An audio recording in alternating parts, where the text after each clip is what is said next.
All right.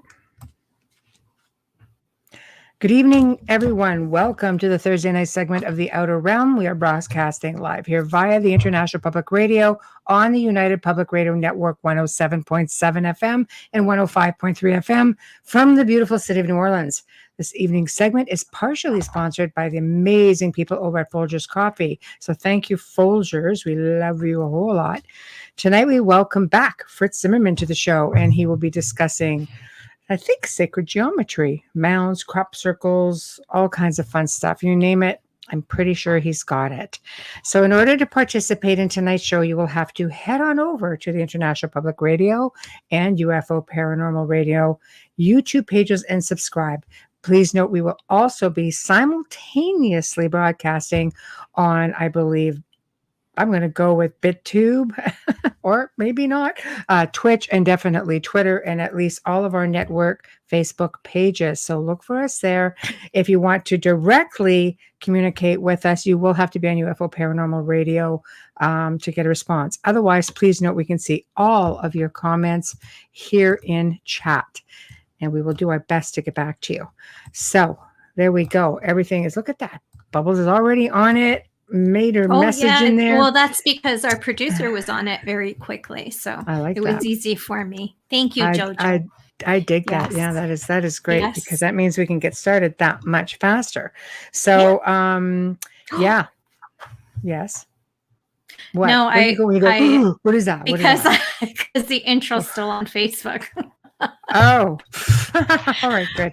Okay. So do you want to give a quick bio? And we can bring Fritz on.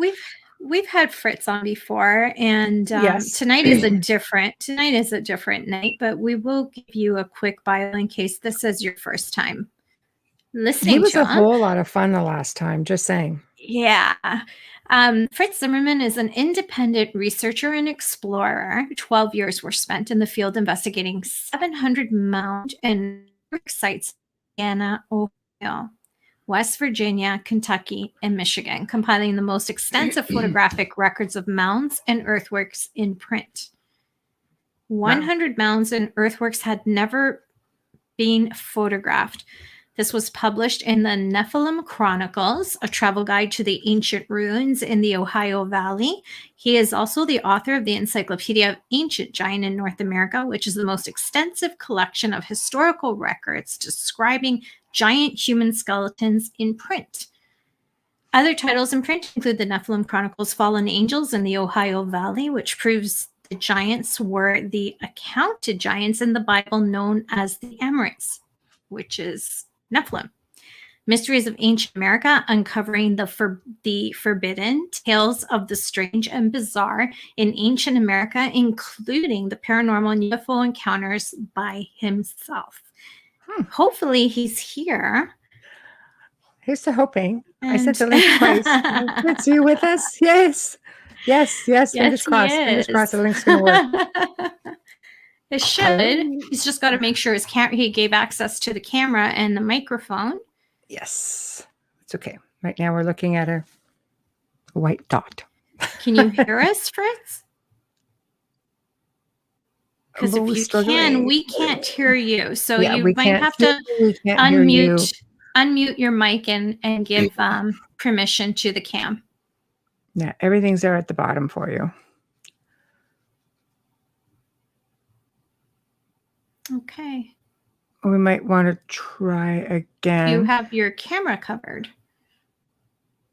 Nope, and gone. Okay, so we shall wait again. We'll wait again.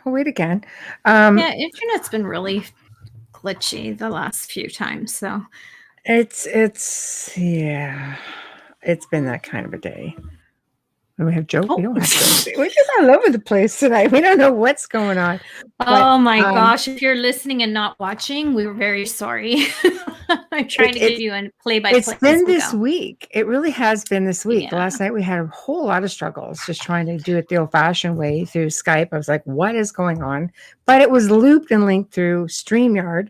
So I blame that because that was crazy. But you know what? Normally when you Skype the UK, in my experience, because I used to do a show, which I had to do in the afternoon because it was 3:00 with Paul Francis, and it was always always glitchy. Always. Mm. Just that connection with Skype and the UK. I don't get it. It's Paul 2 a.m. when pays we for call that. people, though. It should be like Yeah, it nobody was should be on it. no, but it was vice Seriously. versa for us. Like it was 8 o'clock at night for him and it was 3 p.m. for me. So it was vice Yeah. versa, right? Because it was his show that I was doing. But yeah, it was just crazy. It's just I've always known it to be an issue. That's all I'm saying. Like it happens, right? Mhm. And with the kids doing a lot of online learning in Canada as well, it's quite busy. But it should be Everybody's tapering off because school finished this week, I believe, tomorrow. Mhm. So It's just because the Brits are evil. I don't know what, What? he said. Okay, Chip, I think chip, we have chip, him chip. back. Okay. We have a white dot. Yeah, we still don't hear you or see you, Fritz. Oh, nope. Put your microphone back on. You're muted. So you just click back on the microphone and unmute. Is he on mute? I can't see. Okay. Unmute the microphone, and you'll have to click on your camera settings. When you first enter, I think you have to click camera. I was just going to say that it has to be upon entry. So Oh, there he you is. go. Whoa, Yay, hi. go. Perfect. Okay, we can't hear you. Unmute your mic. At the very bottom. There. Can you hear us now? No, we can't hear you at all. Yeah, we can't hear you at all.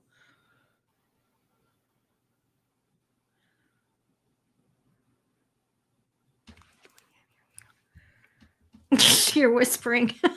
I know we can't hear you. Yeah. No. Mic is unmuted. Yeah, the mic is unmuted. Did you allow access to the microphone when you came in? Yeah, well, it says enter studio, but yeah, I think you have to give the microphone access also. Yes, upon entry. Yeah.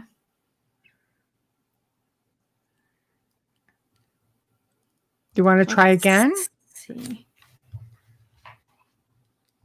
Yeah, if you're listening and you're not watching, we're just waiting for our guest to come through. There's a few technical difficulties, but we'll talk you through it if you can't see us, because I know if you're not watching and tuning in, it's a whole different experience. You're probably wondering why we're silent.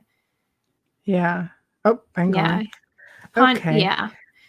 Just coming back on entry. I'm just going to email him quickly just to explain that in case he didn't hear. Sure. No problem. So everything is shared. And if you're on Facebook, just another reminder that I can read your comments, but I can't interact with you. So if you are asking any questions or anything like that, please put @Amelia on there, and I will see them and I'll be able to ask. This will pop out at me.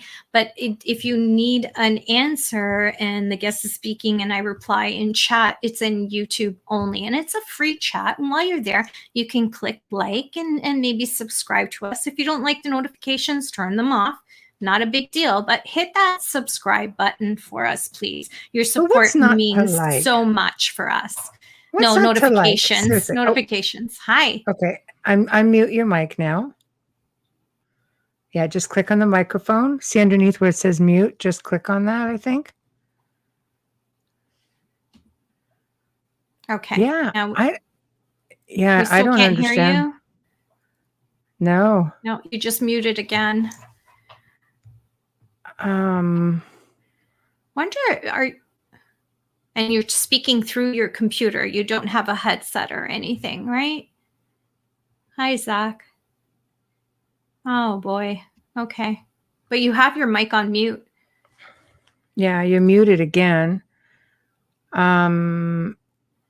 Is it working through your computer? Can you go into your settings and make sure the mic is working there? Because we don't usually have problems like that from the StreamYard end. No. But you might have to go in and look at your microphone in your computer under your settings. Just do a search on your microphone and make sure it's actually on. Yeah, it depends what kind of system you're using. Sometimes you have to click allow for it to come through as well. Depends Yeah. on what software you're using. Because this Whether is the you have only a- way that we can actually get your PDF to run. Also, we can't do that through Skype at all. No. So this is the only way to do it. Okay, I don't want Wonder if to Joe have has any silence for ideas those on that are this. listening. Well, I can text him.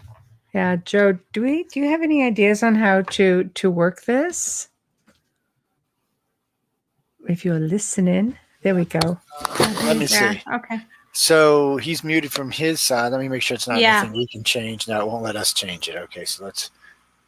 Okay, so somewhere, let me think. Where would it be? Since he's using a computer, something's muted somewhere.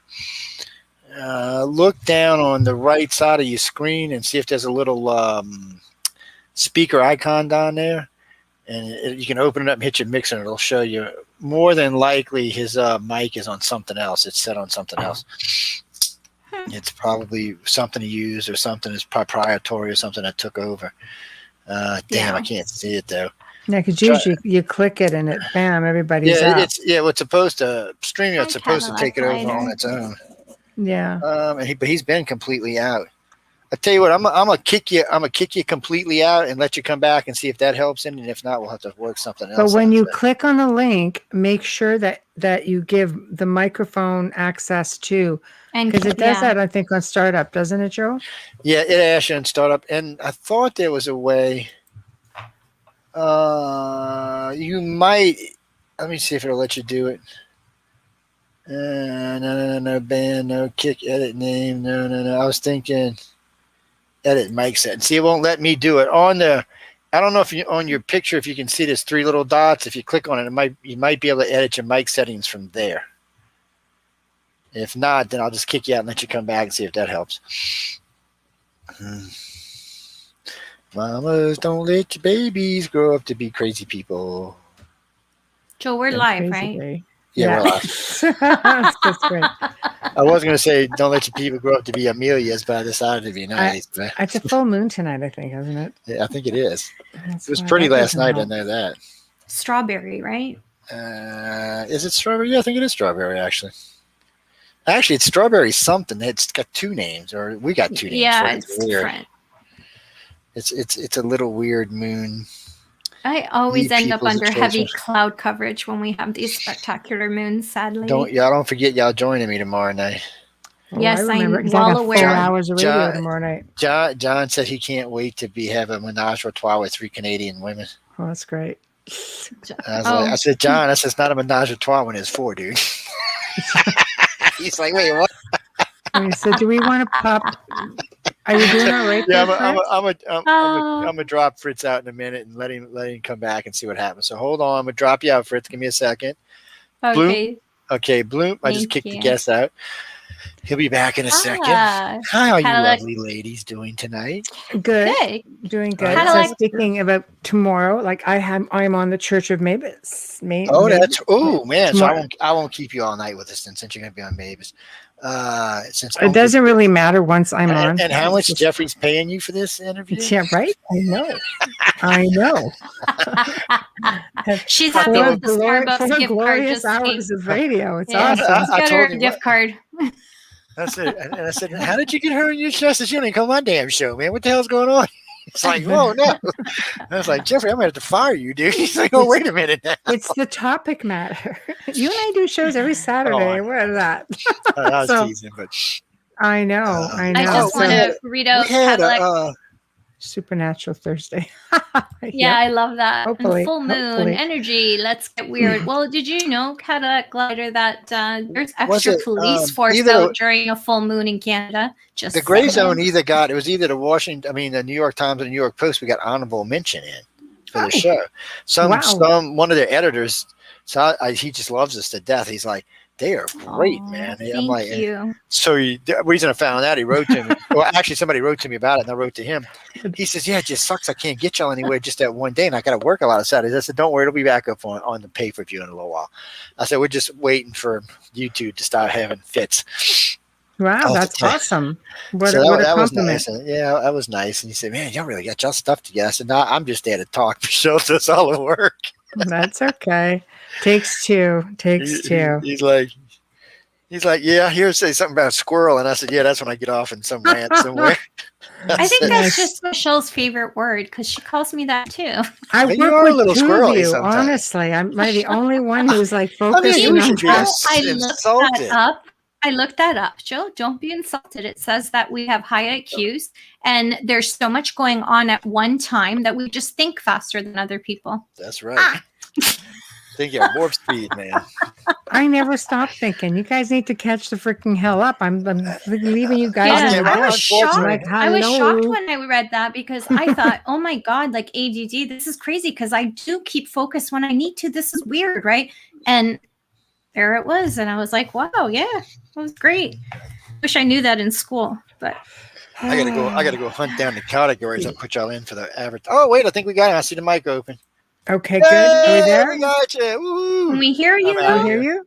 Yeah, I heard You hear Sam. me? Yes. Yoo-hoo. Oh, you do hear me. We do hear you. Yes. Did you make the adjustment from your end? Or you had to give permission I don't coming know. in? I don't know what I did. Oh. That's okay. It worked. That's But I didn't okay. know that I was going to be on TV. I'm sitting in bed right now. So, Well, it's okay. We That's wouldn't have known okay. that That's all right. until you told us because we just see Um, your face and your picture.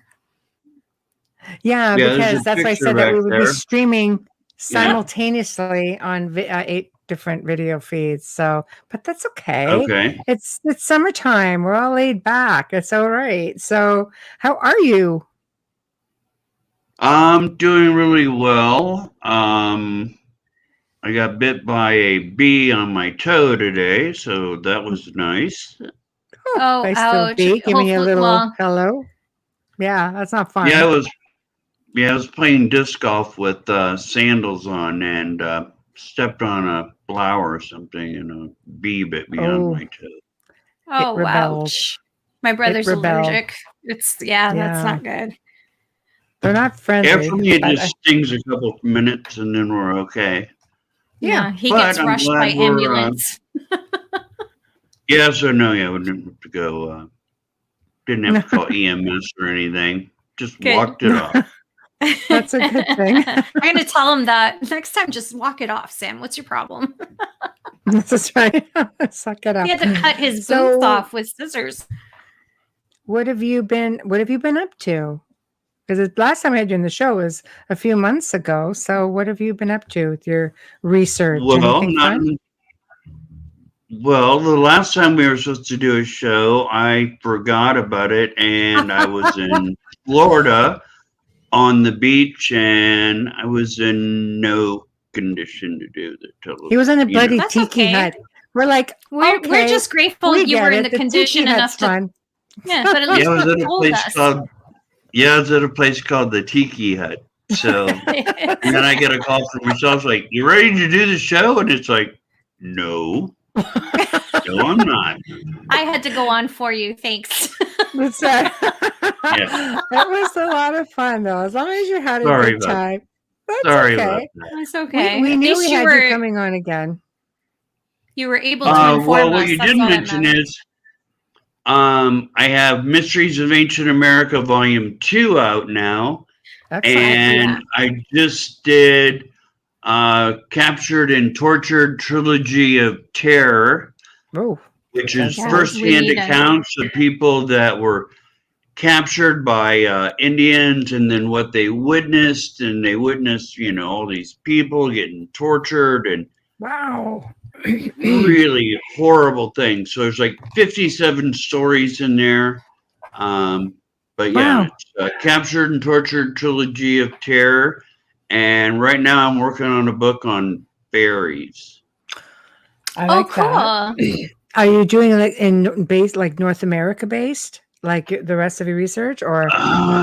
Yeah, I'm gonna do some because, like at Mounds State Park, they've seen Pudgewuckies, and then I've got another site here in Indiana where it is. I mean, a lot of it's over in England, but a lot of stories in that, and then the Tuatha and all of that. But it's going to be like 70, 80 different stories on fairies and Wow. how they steal babies and Wow. releasing that. So Oh. Wow. I didn't know about that. That'll be out in about a month. Wow. And then we go to the Destination Macabre series, where, like here in Indiana, there are like 70 sites of torture grounds, settlers that were all murdered and beheaded, and their heads were put on pikes. And I'm Wow. going to do a YouTube series with that, with divining rods, so I can find exactly where it was. Like I found the 2 torture stakes with divining rods already here in Fort Wayne. So Really? yeah, Wow. so I have the gift to do that. So but that's not going to be till December. So we'll do fairies, and we'll take a few months off, and then we'll get into that. The fairies sound fascinating because people, when they think of fairies, they think of like Tinkerbell, whereas fairies are actually fairly aggressive, aren't they? They're demons. Yeah, they're actually demons. So Wow, there's a different side that yeah, I haven't heard. Okay, we're gonna have to have you on again to talk about that when that book is ready to go. well, yeah, we should do that I because would like to. I think it's people's conception of a fairy is much different than what it is. It's not something you want to make contact with. Wow, No. and yet, So like yes, the it's a ancients, different version of the Nephilim and demons, and they all seem to be associated with burial mounds. That's where they like to reside. So it's just Wow. another entity besides the demonic entities that are within the burial mound. So That's fascinating. I would that'll not be guess that because the ancient people, especially when you're getting into Europe, had allegedly very good ties to fairies and to a lot of these mystical beings, until the church came along and basically changed a lot of stuff, and it sort of turned people against a lot of these beings of folklore. So this is really interesting. What gave you, just real quick and non sequitur before we get on to tonight's topic, where did you come up with, like, in your research, that they were very, we know they're aggressive, but where did they get that demonic feel for you? a lot of different books that I poured through to get about 70 different articles. Wow. But definitely associated with the burial mounds, and for the most part, I mean, there are stories where there's nice things going on with fairies. I mean, there's a few stories like that. But they steal baby souls. Wow. Yeah, Wow, so that's really hardcore. they're more of a demonic menace, but they're associated with the Nephilim. So, in the book of Enoch, they talk about the fairies, and they had allied themselves with Satan, and God had sent them to, well, the same as the Nephilim. They sent them to Earth, and that is where they were going to dwell. So they were kind of on their way to hell. They were on their way to Earth. But God changed his mind about halfway down the descent. And so wherever the fairies landed that's what kind of fairies they became. So they landed in water, they were water fairies. If they were in the woods, they became wood fairies, which I believe is Bigfoot. Oh, geez. He's So that fairy depending on material. where they landed is where they went. But their natural habitation is they want to be in those burial mounds. Wow. This Yeah, is so so- different. Yeah. I never would have given Bigfoot like a fairy title, but I guess they're fairly elusive, so Right. That's why no one's ever seen one, caught one. Right. It's why there's one in front of you, and then all of a sudden they're on the side of you. It's because they're spirits. It's like catching a ghost. Right. That's what Yeah. Bigfoot is. Right. That's why no one's ever caught one, shot one. You know, with all the hundreds of people that have seen Bigfoot, you know, it seems like somebody would have taken a 30-aught and blown one up, and Yeah, would have had if they one. But have. that never happens. Right. That's Right. a good point, because the government does have in their possession alien Mm. bodies that we know of, but yet you're right, we don't. Mm-hmm. Yeah, Zachman said Bigfoot would be a hairy fairy. LO. Yes, absolutely. Zach. Wow. Oh my So, gosh, that's a big fairy. so on to tonight's topic. What do you have for us tonight? You're just full of all kinds of stuff. So what are we going to Well, tackle tonight? tonight I wanted to talk about the burial mounds and hinges in Great Britain and how they're identical. I don't know. Are we going to have any of those photos that I Yes. sent Yeah. you? Yeah. Joe's Huh? going to bring all that up, and we're just going to scroll through the same way you sent it. So that way, I'm assuming that's the order of operation that you wanted to start with. So whenever Joe is ready, Right. we'll bring that on. So Yeah, I thought we would just show the photos, and then I'll show you the photos from England, and then I'll show you the photos from over here, and I'll show you how they're identical, and talk a little bit about it was the Amorites who were over there who built Stonehenge and who built all those mounds over there. And then we're going to get into the mathematics of Newark, Ohio, where they There we go. knew trigonometry and square roots and how to figure out a circumference of a circle. So like, is this is like a sacred geometry type thing? Well, it's advanced mathematics and it is somewhat sacred geometry.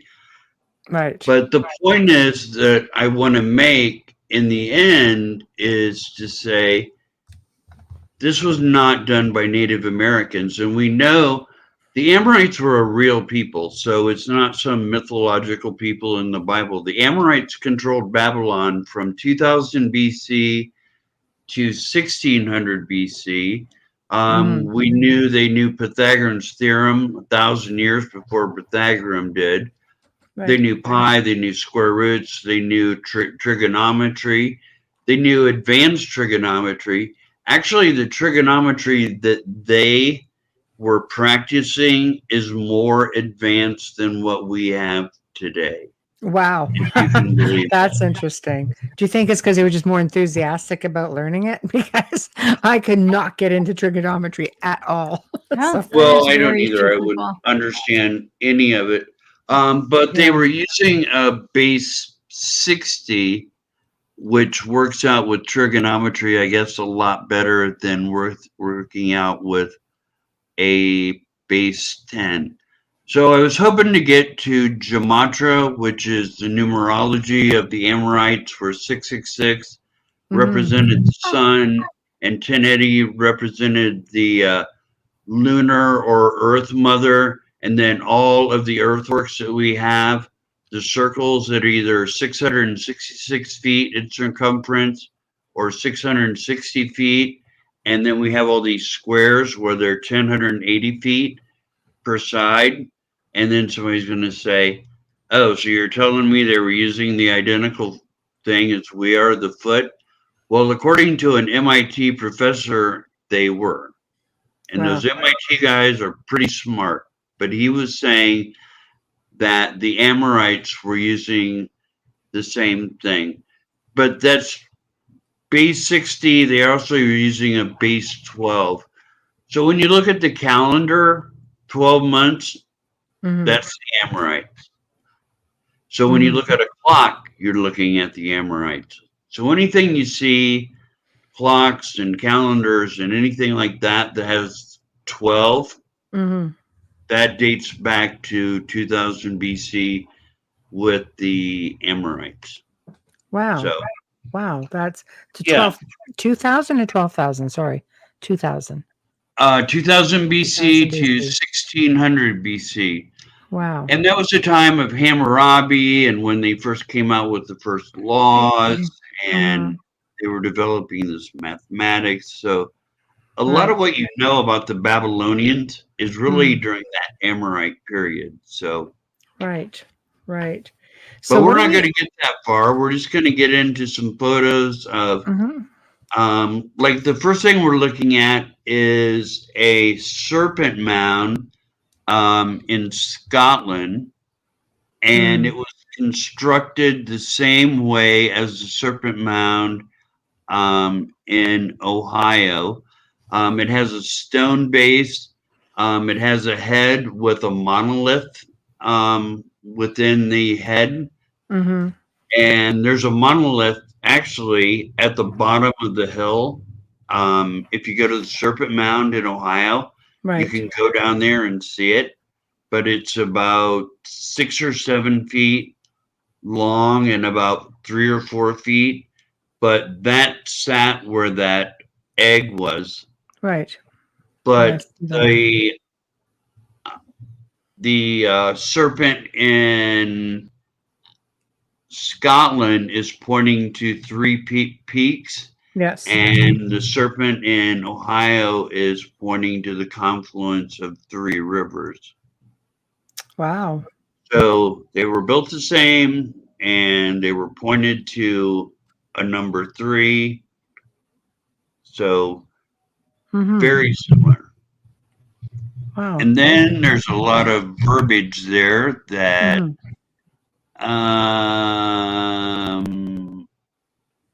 it's too small for me to read.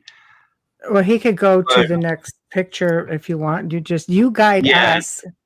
And okay, next. What all that was saying is, and I know probably people at home, they can't read it either, is that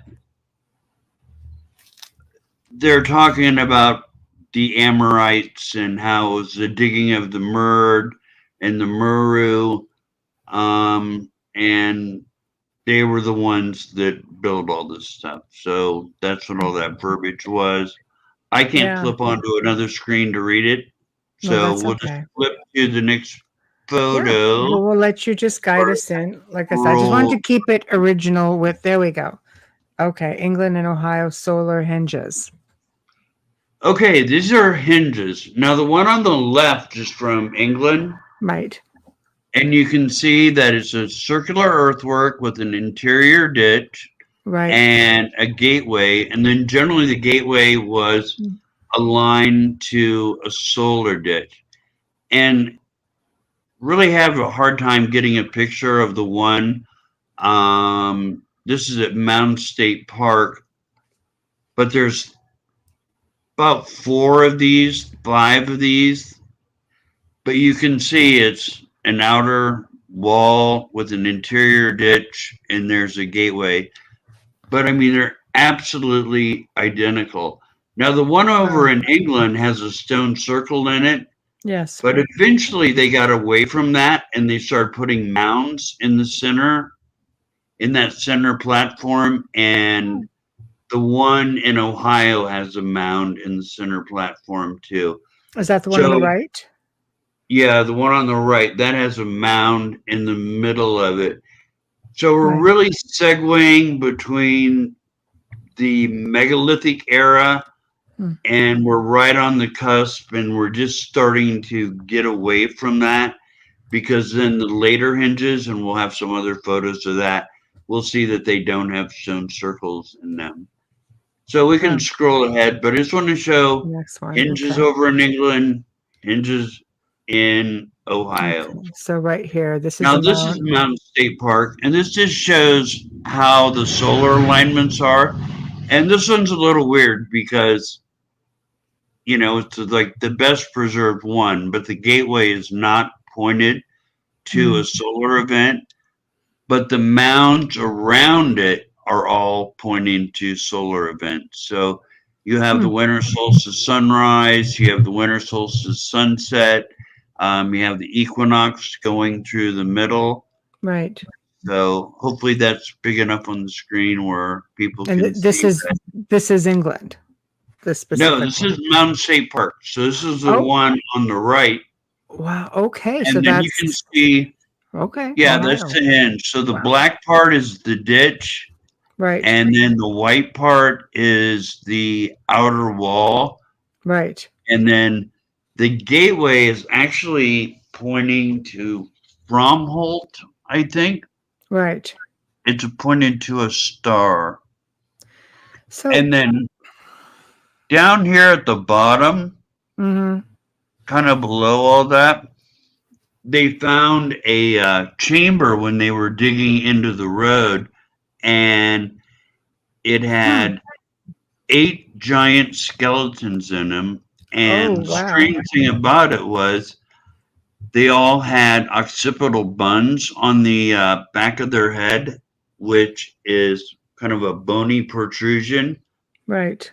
generally associated with Neanderthal, but Oh. Nordic people around 2000 BC, they also had an occipital bun. So we can somewhat link the skull types to Northern Europe, to what they Wow. found in that chamber, which, well, that line down there is a road, and you see that little circle. So that Yes. chamber was right about there. So But yeah, these chamber full of giants that were 7 and 8 foot tall. So they were all that's pretty. amazing. And we don't really know who these individuals were. Just Well, I believe they're all Amorites. wow. But That made Amorites their were way here. Amorites were Indo-European people. Yeah. So basically European. Native American legends say they had blonde hair, red hair, blue eyes, green eyes.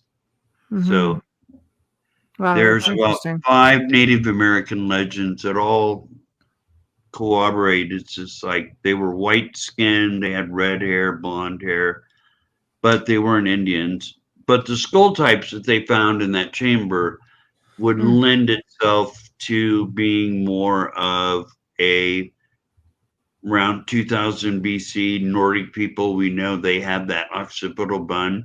Yes. So there's evidence there of that's who they were. Wow, fascinating. That's fascinating. I love learning about giants because like they've gone to such effort to hide the existence, where with government museums. So it's fascinating that they're still being found. Okay, the next picture then. Yeah, and That's- also Mountain State Park, that hinge is perfectly preserved. wow. So Because you're you not can allowed to see it. touch them, are you, in the US? Well, they've got a gateway. I mean, it's ridiculous because the archaeologists dug up the mound in the center, Mhm. but there's a gate where you can't walk into the middle of it. Wow. And this is kind of hard to see, but on the left is Avebury, which Okay. is in England, and it's a giant hinge. It's almost as big as the one at Newark, and then over on the right is Newark. So what you're seeing is the gateway, and then you're seeing the ditch that goes around and the outer wall.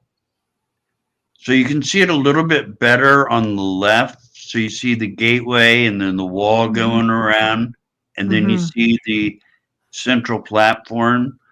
But the Mhm. one at Newark is just identical to this thing. So you'd really So need how to would know it what you're be looking that, for. yeah, that they're building these hinges over there and over here, and to say that it's just serendipitous that they would build the identical type Exactly. earthwork, which is called the hinge, and Right. we find like one in Germany, but most of them are in England and Ireland, and I don't know if Scotland has one or not. I know it has a serpent mound, but Right. Right. most of them are in England. So yeah, it's kind of a small screen. I didn't Yeah, know we how could big see it would them. be, but Yeah, I we don't can know see if you them. can make that out or not. Yeah, But I absolutely. just wanted to show the gateways and just to show they're identical. So we No, can go to that- the next picture. Yeah, that's great. Okay, next, please. It actually gets better as we go along. Oh, I think they're really interesting because unless you know what you're looking for, this would just look like maybe a little hill. I mean, because you don't have a monument like this one up here on the top, for example. So what are we Right. looking at here? Well, right now we're looking at Stonehenge. Of course, So everyone knows the stones; those are the the ones mother in of the all middle. hinges. Yeah, But see, that's a hinge that goes around it, right. and that stone is aligned to the summer solstice Solstice, yeah. sunrise. Wow. So then you can see how it's casting a shadow Mhm. through the gateway Mhm. and then into the hinge itself. Very Yes. nice. But most Yeah. people aren't aware of that. You know, they see Stonehenge and they just see the stones, but there's a hinge that goes around it. So when you're talking about hinges and you're talking that for the most part, some of these are burial sites, right? At least No, in no, Ohio. there's no burials within the Okay. hinges Just wanted to clarify. except for if there's a mound in the middle of it, Okay. Okay. then there would be a burial there. But there's not burials like within that whole center Mhm. area. It's off to the There are side. I no think here. burials. Right. Yeah. There's no burials. Okay. So it Okay. was a solar site. So it was to, celebrate the The summer solstices. solstice sunrise. And then, Right. of course, the winter solstice sunset would be Correct. on the opposite side. So then Right. the sun would shine the opposite way through Right. there. No, So it's a beautiful beautiful from site. that distance. Yeah, it is. It's beautiful. So I wanted to point that out. So we can go to the Thank you. next Next one, pick. please. Please, Joe. Thank you. Right here. Okay. Oh, so these are hinges also. Wow. Okay, so this is a hinge group in England, and I had several of these to prove, but these were in really good shape. So you can see they built multiple hinges in kind of pods, like a whole group of them. Mhm. And then there's some mounds associated with it, but you can see that the ditches are somewhat slighter on these. Right. And I have two sites in Indiana and Ohio that I'm going to show you next, which is basically the same thing of combining multiple circles within a relatively small area. So we can Mhm. just show that next. Okay. Right here. The Newcastle, Okay. Indiana Hinge Group. Okay. Okay, so this is in Newcastle. So you can see that it's just hinge, and all these little hinges. Mm-hmm. And then on top is a burial mound that's called a paniform. It's more like a fiddle. Mm-hmm. And the archaeologists destroyed the mound, but you can still see the ditch. Oh my God. And these two hinges in front of it, you can still see those. And at the very bottom, there's three hinges on the bottom. Right. And you can still see those. It's not a historic site, but it Wow. is on public land. So if you go there in the winter, you can see all this. And I have directions to all this in my So in my I'm amazed travel. that this is not protected. This is pretty ancient. Yeah, it's an ancient site. It's not a historic site. It's not protected in any way. Wow. Wow. University grave robbers are still going in there and digging it. What they did to this mound that's a paniform is just criminal because they destroyed it. And it was probably one of the coolest mounds of anywhere in the Ohio Valley. Wow. It was this long mound. Now, that mound, and then you really can't see it, but just to the left of that is a burial mound that aligns with the equinox sunset. And I actually went there for the sunset, and I sat behind this mound, and it perfectly aligned to a hill in the kind of in the distance, and it was to mark the equinox, and then the large circle that's just the largest circle that is aligned to the equinox sunrise. And these smaller ones down here, I'm really not sure exactly what they're aligned to, but you can still see them.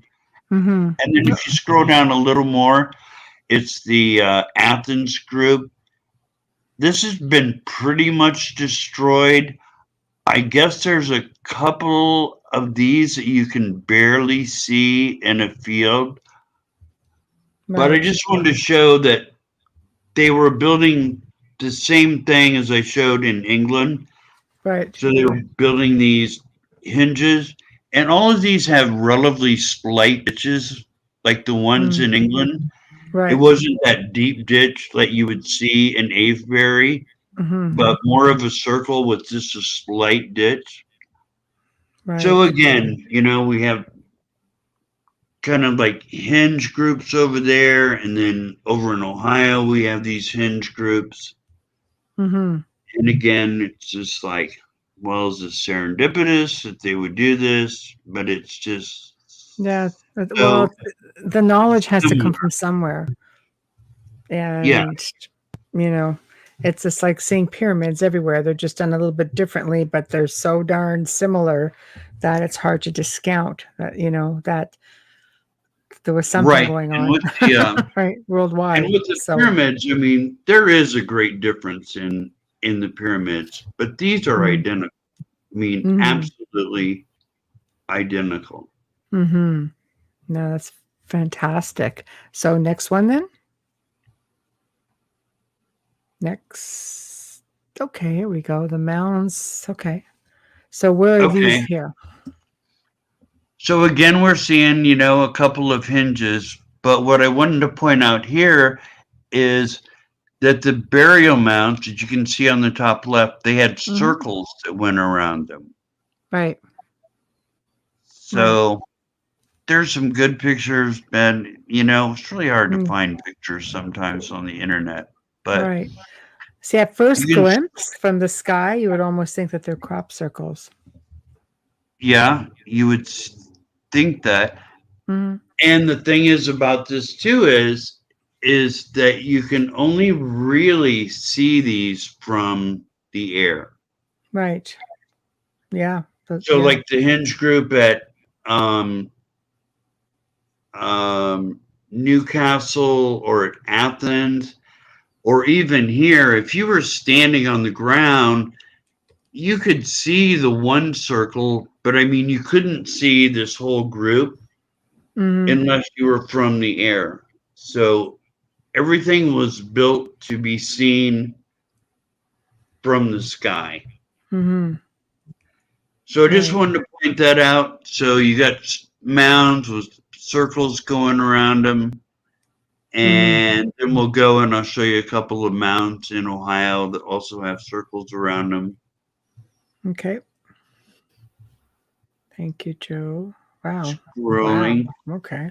Oh, Now, this is one of the coolest mound sites in the Ohio Valley. This is at Marietta, Ohio. So it's a big mound, and then hopefully you can see this ditch and this berm that goes all the way around the burial mound. Now, is this a protected site, or I mean, are any now of this these one protected? is. Oh, it is. Okay, yeah, good. in Ohio they do. They have more. In Indiana, I photographed 85 sites, and only 2 are actually on the National Historical Register. That's crazy that there are so many. I know a friend of mine is in New York and they have mounds there and they're not allowed to play with them, tinker with them, anything. You can't touch them. Yeah, it's really hard to find the mounds in New York too. I should connect you up with her. They keep them pretty hidden because there's a lot of stuff up there I'd like to see. So I will connect you up. Yeah, do that because I will. I will. I have a few sites she's that I researched know them about, herself. but most of them, Yeah. Well, like in Ohio, I photographed 60 sites that were address restricted for the travel guide. Right. So I found them, photographed them, and I gave directions to them. So I always say it's like, well, there are a few other travel guides out there, but for every mound you see, you'll pass by 3 if you don't have my mound guide, because I photographed them all. And I just didn't think they had the right to address restrict anything.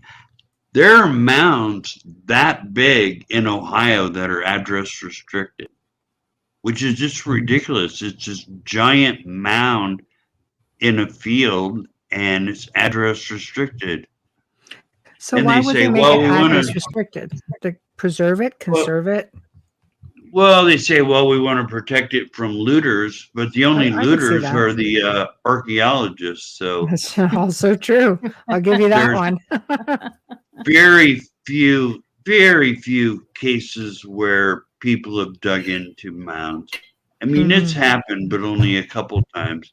Right. When you say, and then the Ohio Archaeological Society probably dug into 1,000 mounds in Ohio. So by far, they are the worst threat to American antiquities than some guy with a shovel. And besides, something that big, can you imagine shoveling that? I mean, it would take you a year to get to the bottom of it. Maybe it depends on what they think is inside it. What do they typically find in these mounds?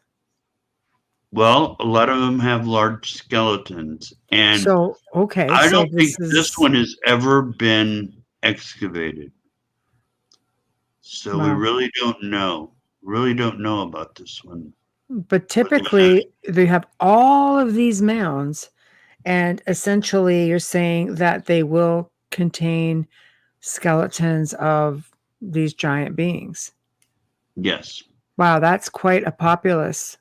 That's quite a populace of these beings. So it's what do they do, like when they remove them? Where do they go? Do they go to museums? Do they leave them? Do they, like, can people go and see these beings, these bones, relics? No, most of them were taken by the Smithsonian. Yeah. And then sometimes they would dig and the skeleton would be there, but it had the consistency of chalk, so they really couldn't remove it.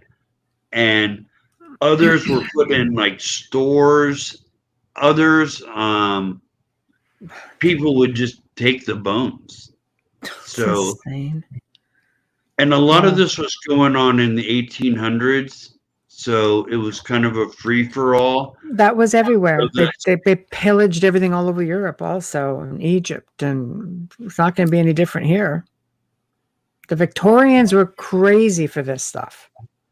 Yeah, and they would take it. So some they couldn't get, but the Smithsonian went out if they heard of a giant being removed from a mound, they would immediately go there and confiscate it. So, and yet you don't see any of them at the Smithsonian.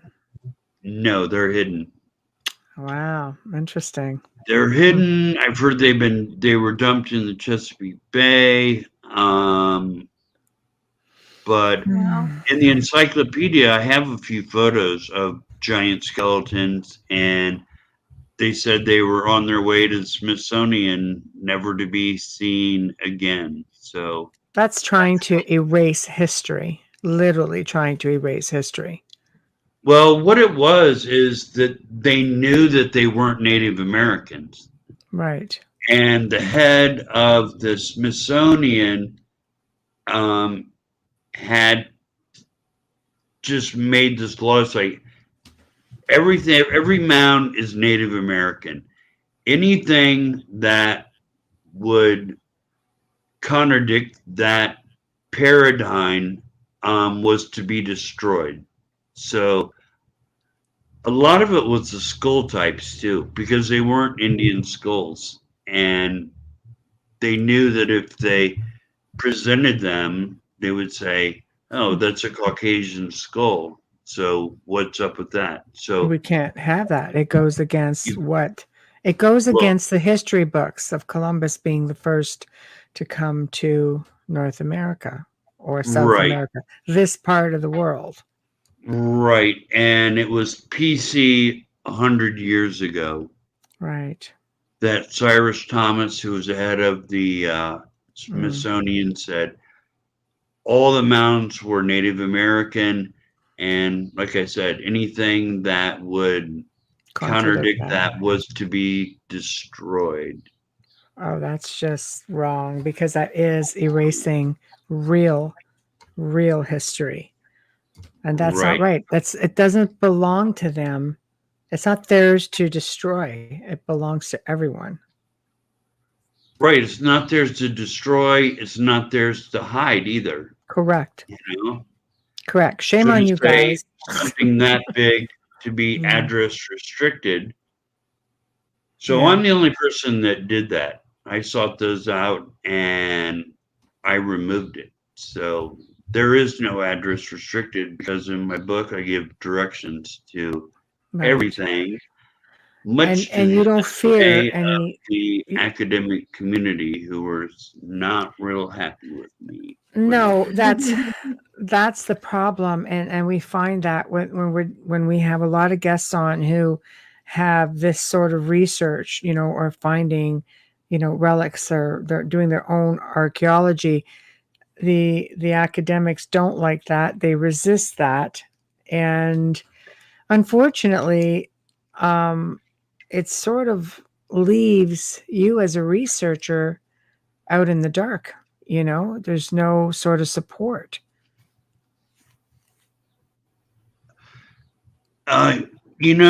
That's true, but there's more and more people like L.A. Marzulli. Yeah, he was on last week, 2 weeks ago, I think.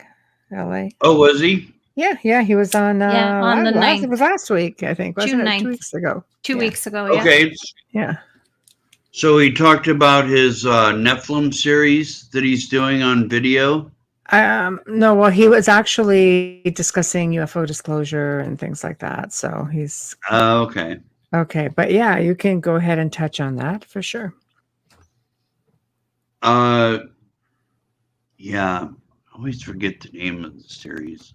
I'm going to get off this page. But it's In Search of the Nephilim, but he's got like a 6-part series.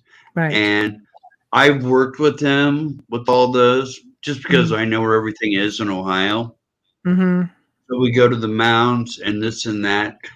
And one interesting thing is Grave Creek, which we're going to see a picture of. So there's a story is that this is the biggest mound in the Ohio Valley. It's like 70 feet tall. Mm. There was a woman in the upper chamber, 7.5 feet tall. And then there was a man that was 8.5 feet tall in the lower chamber. And what this guy did was he dug into the mound and he basically had a museum in the mound and he displayed this 8-foot skeleton. So we went in and we talked to the guy that was in charge of the museum, and then he just like, no, that never happened. There were never any giants there. But then we found a picture of that museum that was within the mound, and it was a lithograph of this giant skeleton that they actually had in there. And when we go back out this fall, the old museum actually had that giant skeleton that they displayed up until I think like the mid 60s, late Wow. 60s. Yeah, so he's an older man, so he's going to come on, and I think we have somebody else that remembered seeing it. So where did we're it gonna go? Dare I debunk ask? that and say, like, yeah, they had this thing on display in the old museum. Now, what happened to it, we don't know. Wow. But we can go to the next screen. Okay, thank you. Way down. There we go. Wow. First one. Okay. Okay, yeah. so here's a mound in Kentucky. This is opposite Portsmouth, but anyway, it's a circle with a mound. And then that little drawing in the bottom is one from England, where there's a berm and then a ditch and then there's a mound. So that mound there is the same way this one here was built. Mm-hmm. So Okay. just another example. So Okay. scrolling down, because we're going to see Grape Creek in this next photo. Jeepers, that's pretty big. It Wow. is absolutely enormous. That is, when you look at it, in scale size of the houses around it, and those are not small houses. Those are some pretty big houses across the street. That's pretty Right. big. And what's interesting about this thing is it is so steep Mm-hmm. that when you're standing on the top of this thing, if you stepped off the side, you would just roll down to the bottom and kill yourself. You can Jeepers. see that by the sphere shape. Yeah. Wow. Right. So that's the path you take up, up to the top. And originally it was probably pointed, but when they removed the chamber of the 7.5 foot woman, it got flattened out. That's So it wasn't sad. really. And then they had a gazebo up there in the Jeepers. 1840s. Yeah, there was Oh, a wow. gazebo they built. So they kind of flattened that out on their own. Right. But just what it would take to pack the dirt so tight Mm-hmm. and then build this thing up. But it is absolutely monstrous. And if you're ever in Ohio, like at Newark, well, if you're like at the Newark Works, what we're going to really examine coming up next, this is only like hour and a half down the road to see this. But so I take it this mound is currently empty then. Right.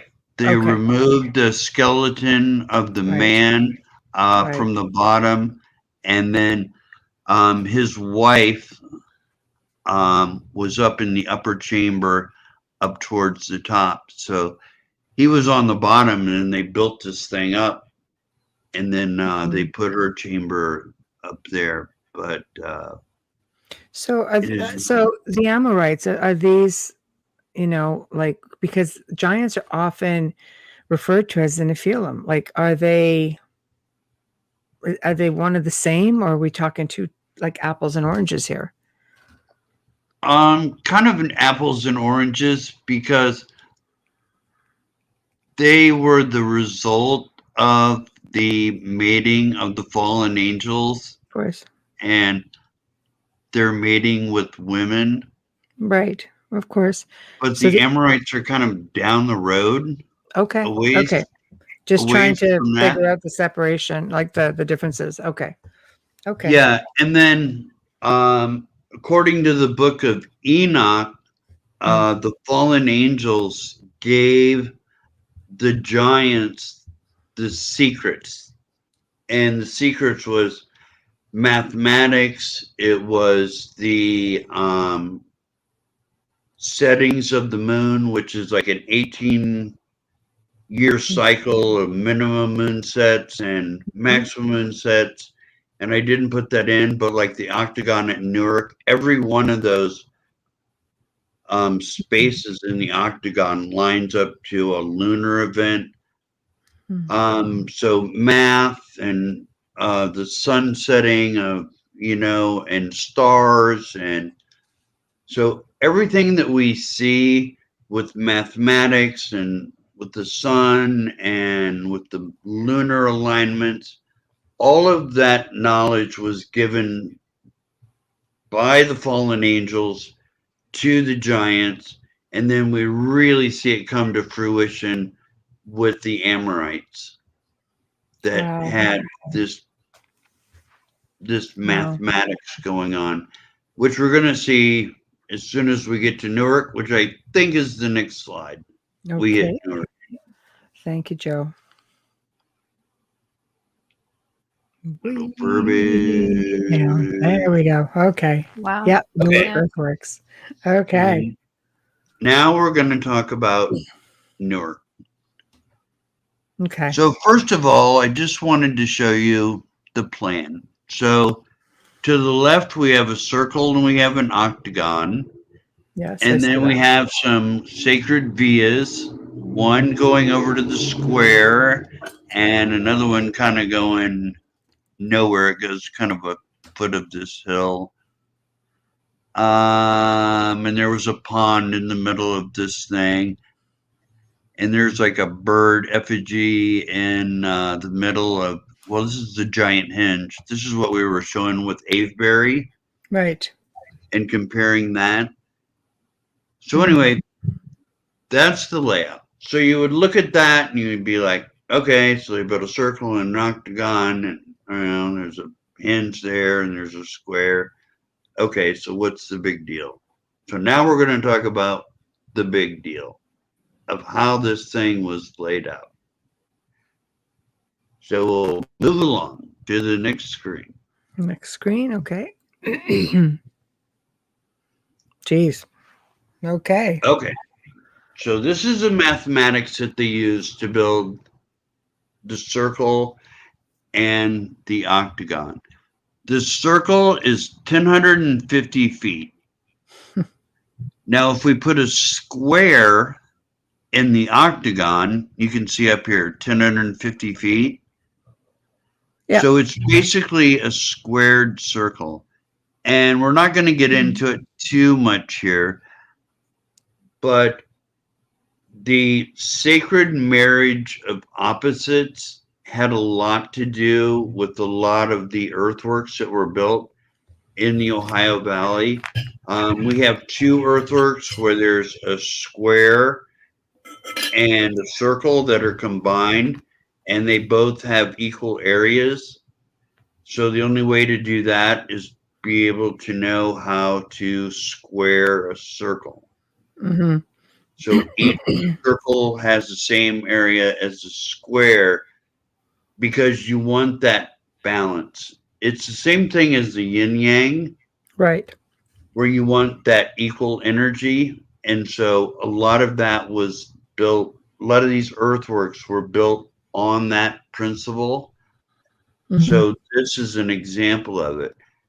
Now, an interesting coincidence, or maybe it's not a coincidence, but if you look at the very top and you look at this arrow and it says 51.8, Yeah.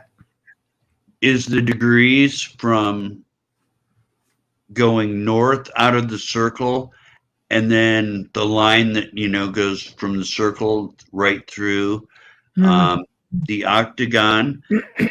Well, 51.8 degrees is the same angle as the Great Pyramid of Cheops.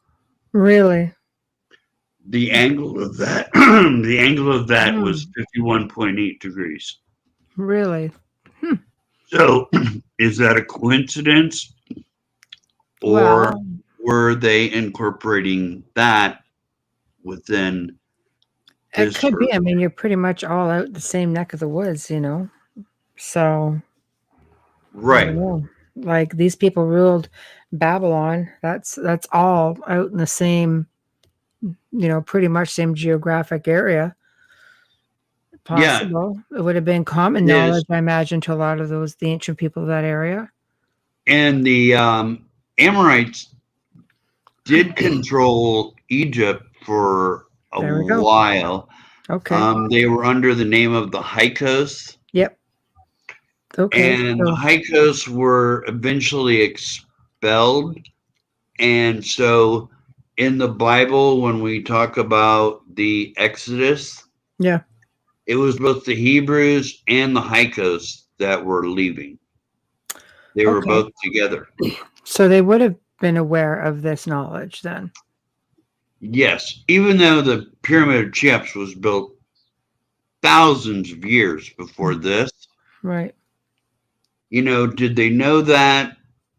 But it's just a strange coincidence. 51.8. Mhm. But you can see the mathematics that's involved in the Yeah. construction of the circle and the octagon. That it wasn't just build an octagon, but it was built on strict Yeah. mathematical principles of It's very 1050. precise. Very precise. Yeah. So let's go to the next Okay. Thank you. screen. Thank you, Joe. Okay. Okay, this is going to be hard to see. Well, it's hard to see on my screen. I don't know what other people are Yeah, looking. we're good. Like I can see it. Okay.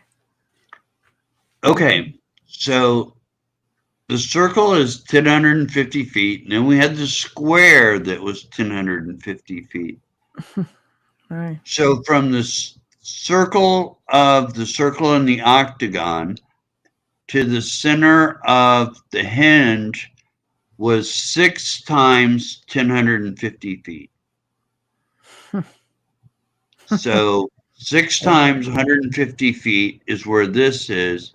And then if you go from the middle of the octagon to the square, that too was 6 times 1,050 feet. Now, what's Very interesting is that when we were shooting In Search of the Nephilim with Marzulli, Mm-hmm. he had a surveyor out there, and I interviewed him as part of the show. And I asked him, I go, okay, I want to build the Newark earthworks. It's like, what degree of mathematics do I need to know? And he Mm-hmm. said, you got to know trig. He said, without trig, he goes, you're not building any of this. Mm. Yeah. So that was from an astronomer, or not an astronomer, but a surveyor, Mm. who said that you would have to have that knowledge to lay this out. Now, keep in mind, too, is when you're at the Newark Octagon and you're standing on one end of this, Mm. you can barely see the wall on the other side. It's 1,000 feet away, so you can see it, but it's That's way far. in the distance. That's far. Yeah. And each one of those openings in that octagon aligns to minimum moon set, maximum moon set, but there's 8 different things that align, and it takes 18 years. And Oh, wow. Wow. when Yeah. something is that big, it's like, how do you check your work? I mean, how do you Yeah, know? good question. How do you know that this line over here is going to match perfectly with this line over here? You'd almost have to And be above. in 18 years, what if it's cloudy for 5 days Yeah. during the minimum moon set? Mhm. So you've got 8 different lunar events happening, but what if it's cloudy that year? So you just have to wait another 18 years before you can line this thing up. But it's like, and you can only see this from the air. Now, 6 times 1050 is what, 7,000 something? Yes. So we're talking over a mile. What, mile and a half? Mhm. A little Close. bit less? Yeah, close. So do you think they did that with a string of 6 times 1050? They would have had to have had surveying skills, or was this being constructed by somebody way up in the air and Yeah. doing it? That's what I said. And then you You almost go, have to do it from above. right. Mhm. So is this the fallen angels? Are they the ones up there? Is it Mm. UFOs? Yeah. Is there a correlation between UFOs and the Nephilim? Well, You I know, mean, it just could it opens just up be a that lot of questions. maybe these beings were extraterrestrials? Well, I believe they were. Yeah, me too. Me too. That the Nephilim were extraterrestrials.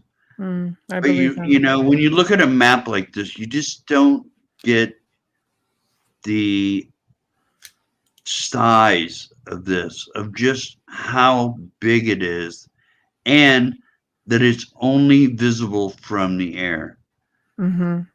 But just wanted to show that 6 times 1050, 6 times 1050, Mm-hmm. right on the dot.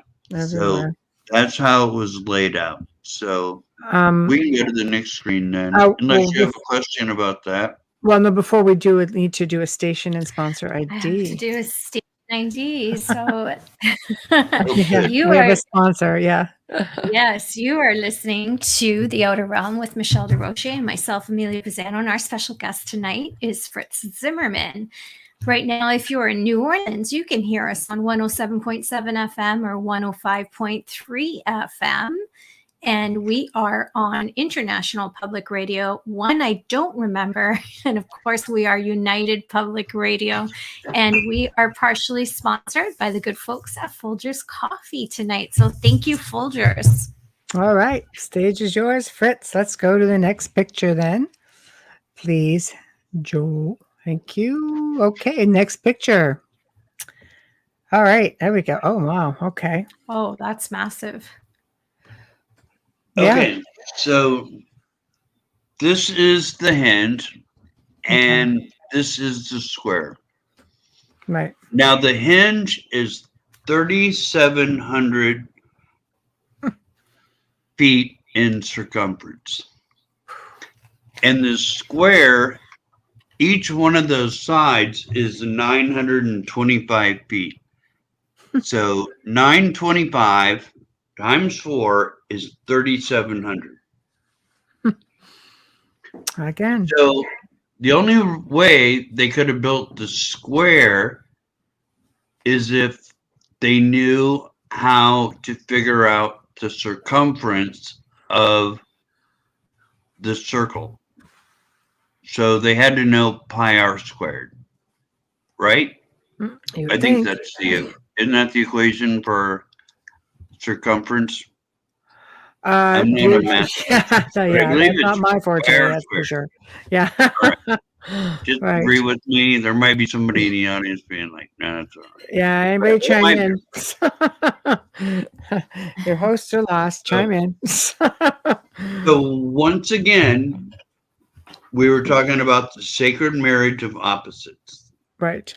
which is the sun and the moon, or the sun and the earth mother. So here we have a circle and we have a square, and they are meant to be numerically harmonious.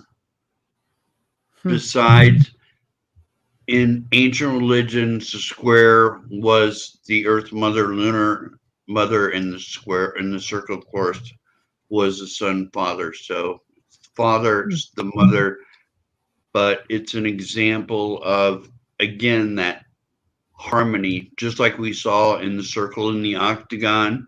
Right. Here we're seeing with the giant hinge, and we're seeing the square 925 times 4, 3,700.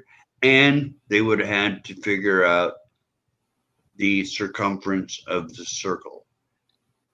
So I would, I mean, who can say that Native Americans knew advanced mathematics to do this? That's really tough because when you're going back that far back, you think that we're dealing with primitive cultures, but how many cultures throughout ancient history did we think was primitive and ended up having connections with, let's say, extraterrestrials, more advanced beings who would sort of teach them, lead the way, so it's really hard to say, but the similarities here are very similar to those in the ancient world. So,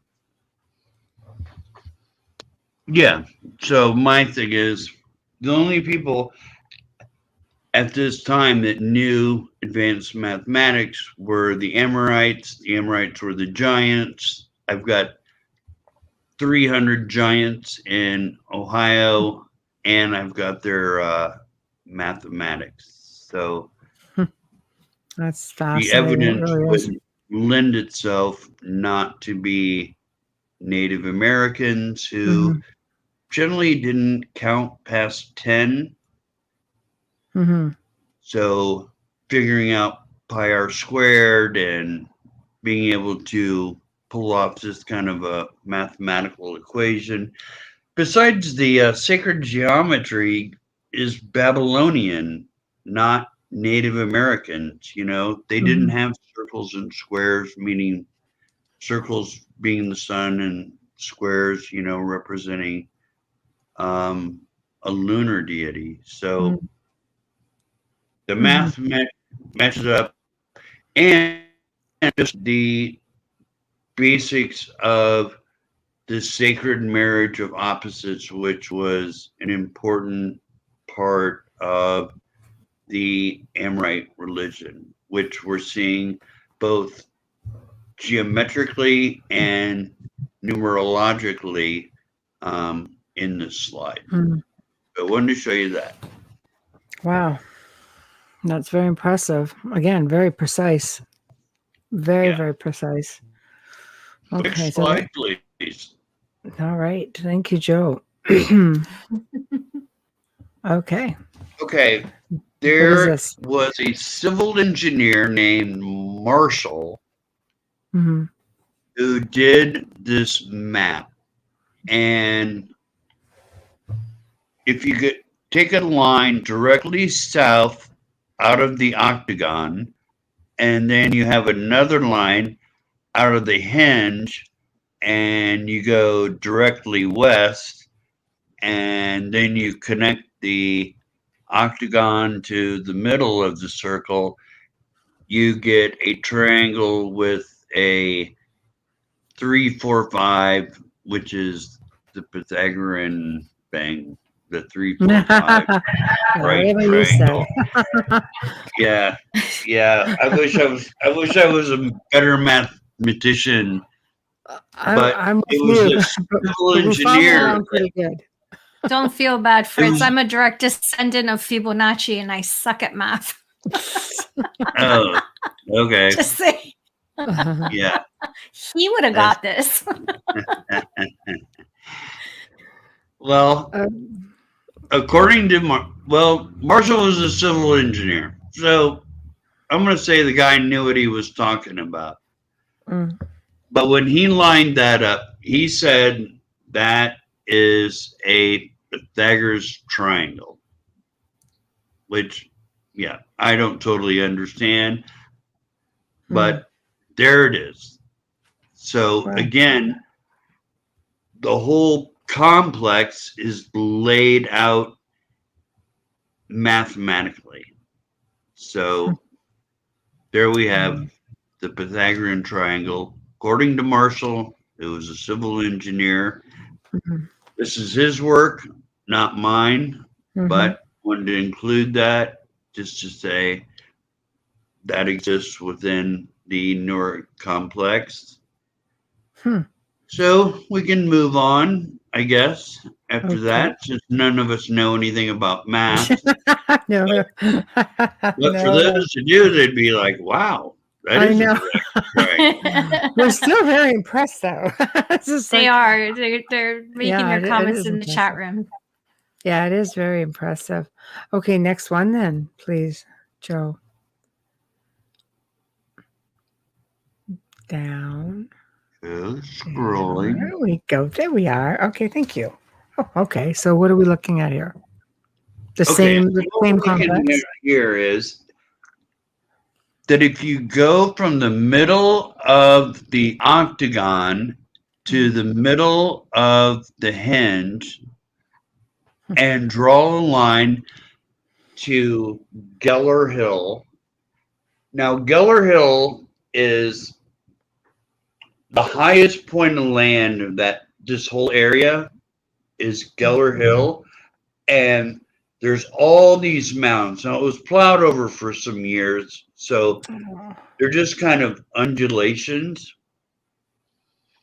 And you can see, what is it? 7,392 feet. So we're looking at a mile and a half. Right. Okay. And it's a perfect isosceles triangle. Yeah, 1.4 each way. Yeah, 1.4, and both sides are equal. Mm-hmm. Now, what's interesting, and in an episode of L.A. Marzulli's In Search of the Nephilim, Mm-hmm. we took a paranormal team up there to Geller Hill, Mm-hmm. and they had all the stuff of the paranormal people. Like, you watch Ghost Adventures, Mm-hmm. Okay. they had all this stuff. And so there's mounds and there's like the hill, but then right next to it was woods. And first they had that box that has words that show up on it. Yeah. And words like It's an obelisk. obvious, and like demon was showing up, witch showed up, and I think the word evil showed up. Mm-hmm. But they also had one of those things where it puts dots, like on a human figure, if like they shoot you. Yeah, I've got one of those. Yep. So we're in the woods, and all of a sudden, one of these things shows up. There's a tree, and it's probably about 6 feet up, and this thing is moving around. You're looking, and of course, you don't see anything, but on I don't know what the name of this machine is. I know, it's eluding me too, and I've got one. It's pretty bad. It's a big name too. It's not a little. Yeah, but I definitely know it's done with a Kinect camera, and it works off a tablet, and you can put it through. And you see these little stick figures that look like apparently catches a spirit being. Yeah, and this thing is, just kind of like what you see on Ghost Adventures. It's just kind of bouncing around, and it's like halfway up this tree, and it's just like, my God, it's like, what is this? And this girl, Raylene. SLS. Thank you, Wayne. There we go. SLS. Thanks, Wayne. SLS. I was just Googling it Thank too. you. I'm like, what is it? Thank you, Wayne. Right. So she goes and walks right underneath this thing, and it starts patting her on the head. And I was like, my God, it's just like, Raylene, like, I'll be damned if I would do that. It's like, I'm scared to death just watching this thing on the screen. It could probably have happened so many times. without you even realizing. I just wanted, if it's okay, I'd like to read the comment from Yes, go Alice ahead. Adele. Thank you, Michelle. I have seen this in Southern Oregon. That was the beginning of this adventure of believing. Very cool. Mm-hmm. Well, they're all over the place, that's for sure, right? Thank you, Joe, for that. That's Thanks, the Joe. comment. Yeah. Yeah. So thank you, Alice, for that. Okay. Yeah. So, well, one So thing we're in about so let me finish this story. no, So it's okay. we're in the woods, and LA's seeing this, and I told LA, it's like, look, I'm bringing in this paranormal team because they had been to Geller Hill, I don't know, like a week before we got there, and they said it was an 80-degree day, and the temperature dropped down to 25 degrees.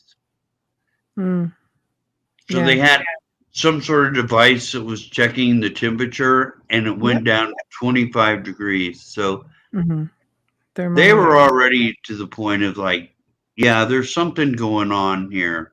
Mm-hmm. So LA, who's a minister, goes into the woods and he says, in the name of Jesus Christ, he goes, I rebuke all demonic spirits that are in these woods. So he does his thing. And on the obelisk, you know what the next word was? Holy. And that was really weird. And I'll tell you what, these paranormal investigators were blown away because I go, does this happen all the time? Because everything is on point here. I mean, we're getting demons, witches, Actually, and it happens evil, a lot, Fritz. and now he comes in and does this, and the word holy comes in, and then after that, all the paranormal activity just ended. Yeah, it's funny because I mean, when you get one piece of equipment, like Ovilus is a bit funny because it does have a built-in GPS, so it will pick up, on little, like any GPS will give you little tidbits of information, with nearby sightings, for example, or gas stations, hotels, things like that. But the Ovi is designed, to have that information, but it's also has a fairly limited vocabulary. Maybe a few thousand words, it doesn't have the whole dictionary. Like some of them have 500, some of them have, 2,000, 5,000 words. But when everything works together, all the pieces of equipment work together to show that there's something going on within the environment, I think that's really when you're onto something. Well, I thought so. Absolutely. Everybody there did too. Yeah, absolutely. And they were blown away. Mm-hmm. Now, there was another thing that we did with this Ovilus. When we went to the Fairmont Mountain, this is a big mountain south of Newark. Mm-hmm. And we just kept getting V. Okay, now this wasn't the Ovilus. This is the thing that it just makes weird shapes. I don't know what it is, but it makes shapes. Okay. But we just kept getting V, V, V over and over again. And then we went to the circle over here, and it was the same thing. V, V.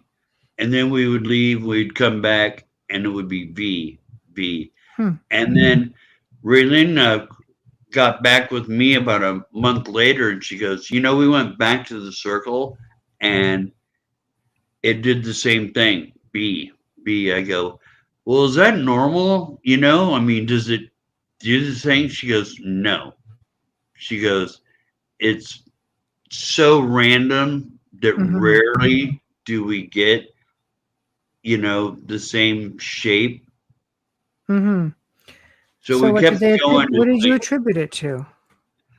Well, I did some research on it, and V is a demonic symbol that represents the horns of the devil. Hmm. So, but the fact that it kept doing that, and then she said, no, she goes, we have this machine, but it's usually gibberish, it's Mhm. just a bunch of weird lines. But she said for something to just keep repeating over and over and over and over again Hmm. was really rare. So Yeah, they well, had that. she would know And I don't, her equipment, so she would know how it should work. So yeah, again, and I don't know what the name of that machine was. But anyway, it was weird. And mhm, the only thing that I could get researching it was that V had something to do with demons mhm, or something.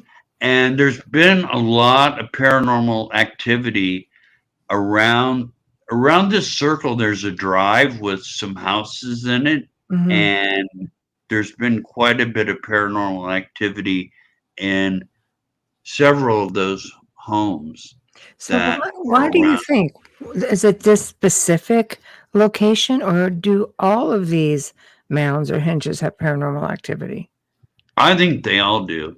I Okay. think, And why would you think, like, why? Why would they all have paranormal? I mean, this one here, it's hard to say, is it Nephilim giants? I mean, you're dealing with a species there's very little known about them per se. But why do you think on average all of these locations would? I mean, you're dealing with giant humans also, right? well, if we're dealing with that, we have fallen angels, we have, I don't Mhm. know, but Right. demonic activity Mhm. seems to be associated with them. I mean, I told you last show that Yeah. I ran into some sort of demon. I was across from Point Pleasant, Yeah. Mhm. Mothman, all Mhm. that. And Yeah. then across from there was a cemetery, and there was a mound up there, and there wasn't much left on it, and they'd put a gazebo on it, but it was a mound. So anyway, I took the picture of it, and then I wanted to get a shot of the Kanawha River that flows in right there at Point Pleasant. Mhm. Now, interesting enough, the Kanawha River, the Shawnee Indians called the um, oh, the Evil River, I think, the Hmm. River of Evil is what Wow. they called it. Wow. But see, Right. the Native Americans wouldn't go into West Virginia. They were scared to death of it. They said it was haunted. They said there was demonic Hmm. beings all through West Virginia and along that Kanawha River. They wouldn't live there. They would go in there and hunt sometimes, but they Mhm. generally stayed away from it. Mhm. But when I took that photo of the bridge, there was a voice that just said, "Nice evening, isn't it?" And it was Hmm. just like somebody right in front of my face. And then Hmm. I went to leave, and the wheel of my car turned on its own, which Hmm. I thought I hit like a pole or something. Right. And it just jolted my car wheel Mhm. left. Right.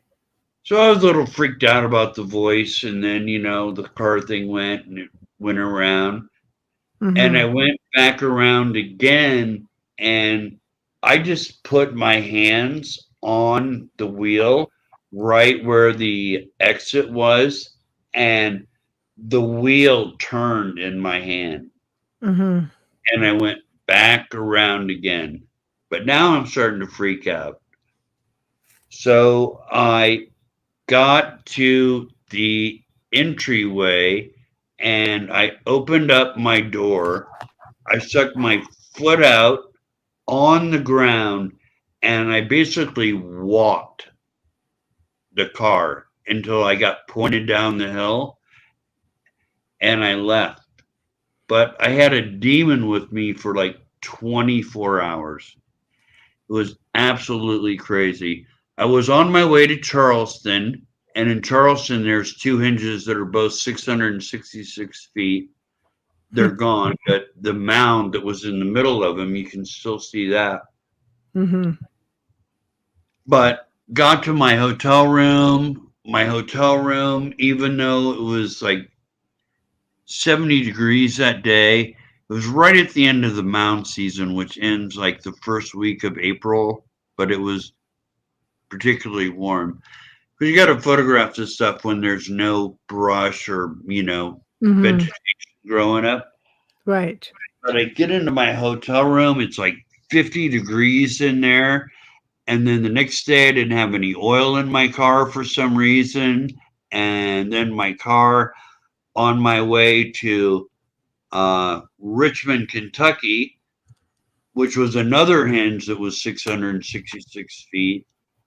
It kept cutting out. So I'm going down I-75, major highway. If you're not familiar, it goes to Florida. But I'm going down like 40 miles an hour. And then when I finally got to Richmond, the car wouldn't even get up a hill. And I was kind of beside myself, like what I was going to do. And like 24 hours later, I mean, on the dime, the car started running fine and I made it home. And the car never burned oil again. It never cut out again. And it was just. So you picked up a hitchhiker somewhere. And Yeah, I did. I mean, in a way, you're sort of, maybe there are beings that look at like you're trespassing. And there have been people, like you say, the archaeologists who've come to these places and basically desecrated them. So even if you're looking at the spirit of let's step away from the feeling for a moment and like get into, even human spirits might be a little bit angry about the fact that their resting place is being desecrated and disrespected. And, so unfortunately, when you have spirits that are at unrest, it does attract demons, So I think you get a whole mix of different types of entities. And, and if they are from space too, who knows? Who knows what it can be? I find it really fascinating. So what is this last photo here? Okay, this is really crazy. Okay. And I wish I could read this because I always. Would you like me to read it for you? Yeah, what does that bottom part say? The bottom part says the difference in size between Newark's observatory circle and the Great Circle appears to reflect the apparent size difference between the moon at perigee, what it says, when it's closest to the Earth, and at apogee, when it's farthest from the Earth. Right. So how crazy is that? And that's just this location, like Newark again. Right. So the Newark circle with the octagon is when it's at its smallest, and the hinge is when it's at its biggest. But the ratio in size is identical to those two lunar events. That's crazy. Actually is. Yeah. Wow. How crazy is that? Yeah, that's very unique. That's for sure. How do you figure that out? And then we got the 1050 and this and that, and then well, there's definitely some great minds behind all the setup and the calculations. It was very strategic and very calculative. I mean, very, very precise. So I don't know. Pretty wild. Is there another one after this? I think that's the last one. Okay, so we're good. But I saved that for the last just because it's like, how how could you figure that out? Again, that's, that's very You have- unique. you have to I be think from you'd have above. to, yeah, I think you'd have to come from the stars, personally. Yeah. Just because of distance. No matter how advanced you are, you still have to see this from above somehow. So you could have all the knowledge in the world with calculations, but you still need to be able to see, which tells me you Right. have to go above. Yeah, but it also leads to, when you think about the crop circles that have been faked, they've been pretty accurate from above as well. So Also that's true. a tough one. That's a tough Also one. true. Yeah, Yeah, that's true. that's a That is tough true. one. That is true. But like this whole complex, you can't see this. Mm, No. It's a mile or so from the circle and the octagon, even to, well, we went 10 times or 6 times 1050. So 1050. yeah, Yeah, it's that's pretty over a colossal. mile. Yeah, that's pretty But colossal. but the big moon and then the small moon and then that, what would it be? That ratio Mm-hmm. is what those two earthworks were based on, this perigee, and I forget what the other word is, but Apogee. Yeah. apogee of the moon. Mm-hmm. And well, that just blew me away. It's just like, wow. It's like It's I pretty got the impressive. math, and now they got this lunar thing going on. Yeah, that's very impressive. Again, you can see that there's obviously a lot of thought that went behind this. Very calculative, very precise. And I say it's all about the location also. Maybe there's something about this specific location that it just made it work that much better. We're nearing the end of the show, Fritz. This was super fascinating. I always find you super fascinating. You do amazing research. Tell people how to find you and what you have coming up. Well, Like we- all my we know- books are on Amazon, and we talked about the books I'm writing now, Yeah. and what's coming up on that. So, but the Nephilim Chronicles, Fallen Angels is when I get into Gematria. So if we do another show, that's probably what we're going to talk about. We're going to talk about fairies. 666s and 1080s, or maybe we'll be talking about the fairies, because that book's coming out probably in about 3 weeks. Oh wow! Okay.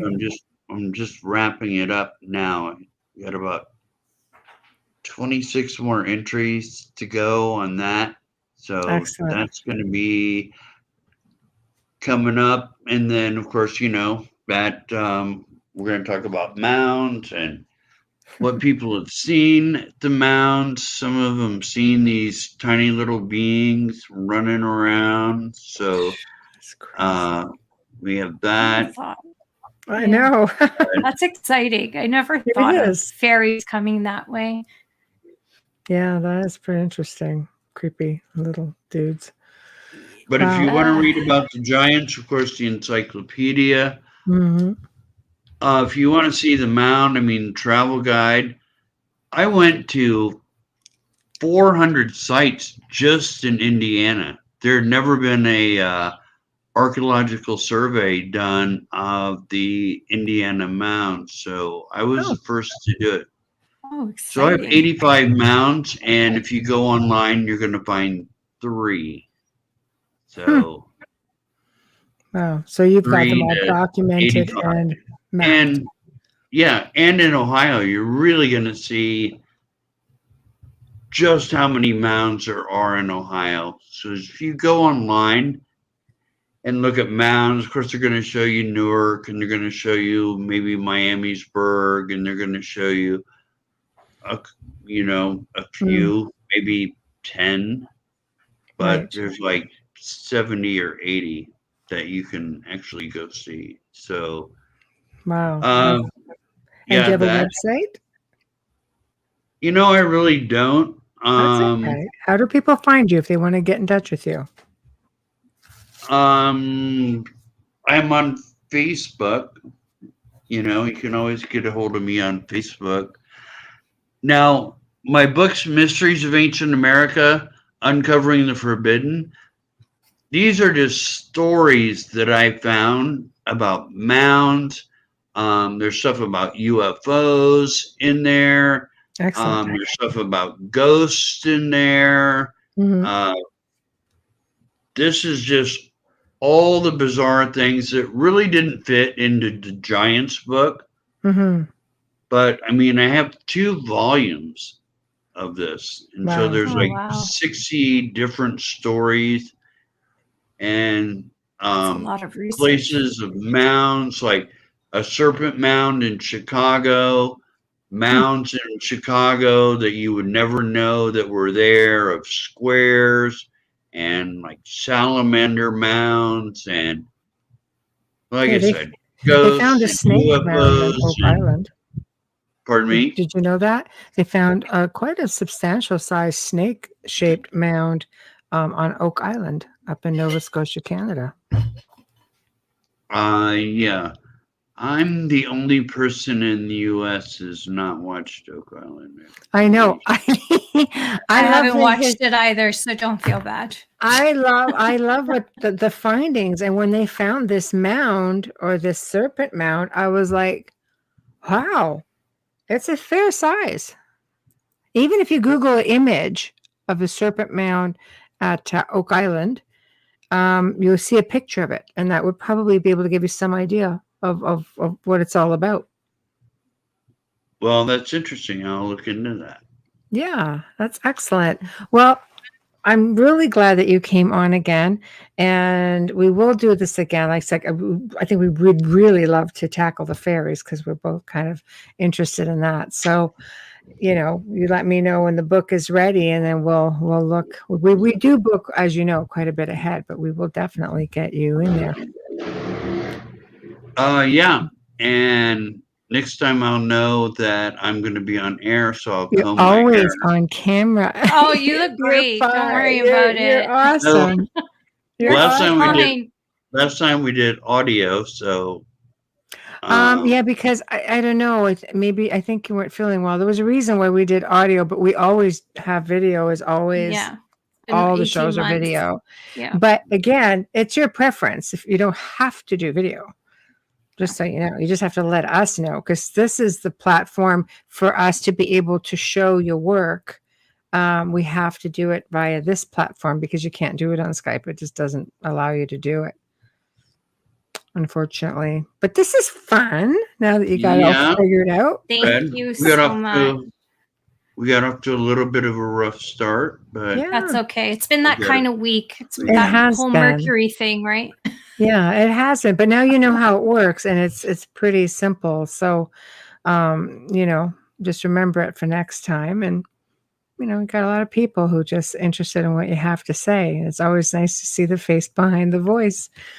So, but thank you for joining us, and I will be in touch again, absolutely. And thank you for the information; it was amazing, very interesting. well, I'm glad you appreciate that. And I I really do. wanted people to see Newark for what it was and just how complex it was. Mhm. And a little bit about trying to connect, England and Yeah. Ohio and saying, all this stuff is the same. And then, but I really wanted people to see Newark and just know just how complex it is. Mhm. That, you go there and be like, all right, it's an octagon. But to know all the mathematics and everything that go into it, Mhm. that Oh, no, that it's fascinating. There's a lot of thought that went into that. completely magical. It is. Yeah. It is. And I like the connection with Europe because it just shows you that these people made their way here way before. And when you start looking at all of that and all the similarities, try as you might, Smithsonian, you can't hide it all. You can't hide it all. It's there. And there's a lot of giants in England too. Oh, yes. Everywhere. All over Europe. And Yeah. those are in the Nephilim Chronicles, Fallen Angels. But I don't Right. know. I think I've got 30 accounts of giant skeletons that they found in different mounds. It's crazy. And what's weird, and we didn't get into this time, but last time we did, but the skull types are identical to what you find over here. So Mhm. we put the skulls together and they're Yeah. identical. So Yep. Oh, yeah. Fascinating. we can't do everything, right? in Well, one it just show. leaves more for a whole other show, right? Yeah. I So, like that. I love it. You're Okay, awesome, well, Fritz. Thank you. yes, thank you. Now, the only way you escape out of here is by clicking that little red button that says Leave Studio at the bottom of your screen. If you look down, you see that little red X? yes, I do. All righty, you click on that and you won't be here till tomorrow. You can actually escape the matrix. Yeah, you're not stuck in the meeting. Exactly. Okay. Well, Oh, it was Thank you. nice Pleasure. talking with both of you and Thank nice you. talking You with too. everyone out there. Thank you So for go to everything. Amazon, just type in Fritz Zimmerman. All my books will come up. Buy a copy. I'd appreciate it. Awesome. Perfect. That's how you support them. Thank you so That's much, right. Fritz. Thank you, All right. Fritz. Signing out. Good night. Hey. And we have come to the end of another fantastic segment here in the Outer Realm. Thank you all for tuning in this evening. Really appreciate everyone in the chat room. Big thank you to Fritz Zimmerman. Bit of a rough start, but worth the wait. Huge thank you to Joe for manning the fort and getting all of that imagery up there. Thank you, thank you. Humongous thank you to Folgers Coffee for partially sponsoring tonight's show. Remember to stop on by the YouTube pages, International Public Radio and UFO Paranormal Radio. And good God, I don't even see the other one on the screen. So maybe Oh, when I'm God. on It's it an tonight, extraterrestrial So- something. something like that. Yeah. Oh my gosh. Anyway, subscribe, show us some love. Head on over to the Outer Realm on Facebook and Instagram. Please join us and show us some support. Again, email if you want to send anything over to us, the outer realm contact at gmail.com. Again, the outer realm contact at gmail.com. Now, next week, we welcome back two amazing guests. Well, one is a welcome back. Marilyn Hughes comes back on Wednesday night, and she will be discussing more on near-death experiences. Thursday night, we have a newbie for the Outer Realm, Mr. Richard Case, all the way from the UK. We'll be discussing the paranormal with a twist from a skeptic's viewpoint. So until then, don't forget, you can catch me tomorrow night on the Church of Mavis, Jeffrey Pritchett from 8 to 10 Eastern. And then again on Science and Beyond, with Joe Montaldo and Amelia and I will be on that one and talking about the award show that we're actually up for, People's Choice Awards, and with Joe Montaldo and the good folks over at Writers and Illustrators of the Future. So that's tomorrow, 10 Awesome. until 12, I believe, Eastern. So that's going to be a big one. And of course, Joe and I are back on the Gray Zone Uncensored Saturday, 6 to 8 p.m. Eastern, and that's 5 to 7 p.m. Central. And oh my God, that's a mouthful. So until then, all of you guys have a wonderful weekend and be safe, and come check us all out tomorrow night again. Here we are in the Writers and Illustrators of the Future Lounge at the Author Services Building in Hollywood. It contains a gallery of the writer and illustrator judges, a selection of the awards the contests have received, a library containing novels and art books published by winners and judges, and a selection of photos of some of our beloved keynote speakers and guests. For nearly 4 decades, L. Ron Hubbard's Writers of the Future contest has discovered and nurtured a steady stream of new authors and artists who have changed the face of science fiction. Chosen by an impressive panel of judges, drawn from the biggest names in the genre, contest winners are given the best possible foundation for a long-standing career.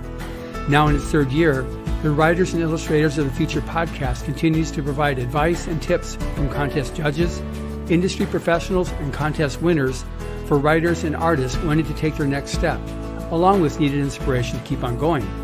If you are already a regular listener of this podcast, I thank you. If you are new to it, I welcome you to the weekly installment of the Writers and Illustrators of the Future podcast. This is John Goodwin, your host.